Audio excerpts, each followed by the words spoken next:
እየነገርኳችሁ እስክትደነግጡ ድረስ ነግራችኋለሁ አስፈላጊ ከሆነ።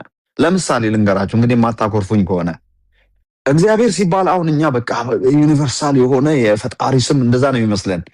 እግዚአብሔር የሚለው ክርስትና ኢትዮጵያ ውስጥ ከመግባቱ በፊት ይጠራበት የነበረ ስም ነው።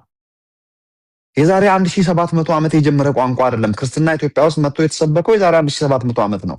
ኦርቶዶክሳውያን ከ1700 ዓመት በፊት እግዚአብሔር የሚል በአክሱማይት ኪንግደም ሳባውያን የግዕዝ ቋንቋ ተናጋሪ የሴሚቲክ ቋንቋ ተናጋሪዎች እግዚአብሔር የሚል የአማልክት ስም ነበረ።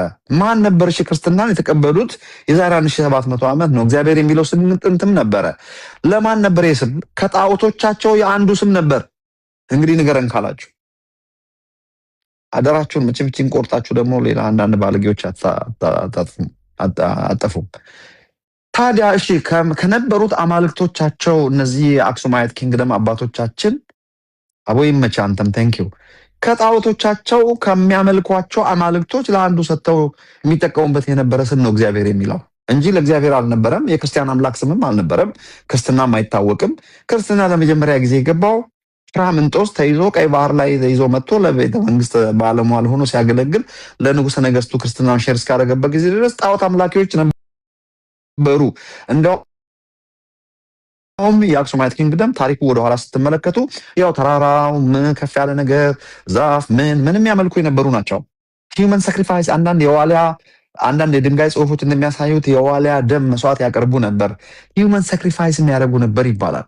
ዘንዶ ምናምን ይመለክ ነበር እንደ ማንኛውም ዓለም ላይ እንዳለ ህዝብ ማለት ነው። ግን ደስ የሚለው ይሄ ህዝብ ክርስትና መጥቶ ፍራምንጦስ መጥቶ ለንጉሠ ነገስቱ ሲነግረው ወደ ግራ ወደ ቀኝ አላለም። አዲሱን ሃይማኖት አሜን ብሎ ተቀበለ፣ ተዋጠለት። የሀገረ መንግስት ሃይማኖት ሆነ ክርስትና ማለት ነው።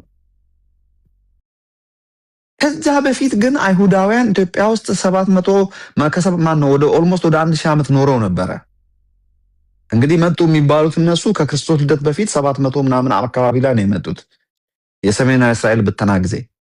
ታዲያ እግዚአብሔር የእነሱ አይሁድ በፈጽሞ የሚገርማችሁ ነገር እነሱም በጣም ከባድ ህዝብ ነበር በዛን ሰዓት። የአክሱም ንጉሠ ነገስት የእነሱን ሃይማኖት አልተቀበሉም። እነሱም ያኔ ሼር አያደርጉም ነበር ለራሳቸው ከማምለክ ውጭ። አክሱማይት ኪንግደም ጣዖት ነው የሚያመልኩት። ፈላሻዎቹ እነሱ የራሳቸው ሃይማኖት አላቸው። እግዚአብሔርን ያመልካሉ በብሉይ ኪዳን በምኩራብ አምልኮ። ስለዚህ እግዚአብሔር የሚለው ከጣዖቶቻቸው የአንደኛው ስም እንጂ የመለኮት የአምላካችን የእግዚአብሔር የክርስቲያን አምላክ ስም አልነበረም። ክርስትናን ሲሰበኩ እነ ኢዛና ክርስትናን ሲቀበሉ ማን ብሎ ጠሩት? በዛው በነበረው ከፍ ያለ በሚጠቀሙበት ስም የነበረውን እግዚአብሔር ብሎ ጠሩት። እግዚ የሚለው ግዕዝ ቋንቋ እግዚ ማለት ጌታ ወይም ገዢ እግዚአብሔር ለማለት ነው። አምላክ ብሔር ማለት ብሔር ነው። ሀገረ ህዝብ ሀገረ መንግስት ለማለት ነው ቤዚክሊ። ስለዚህ የሀገረ መንግስቱ አምላክ ትልቁ አምላክ ለማለት ነበር የሚጠቀሙት ጣዖቶቻቸውን አንዱ።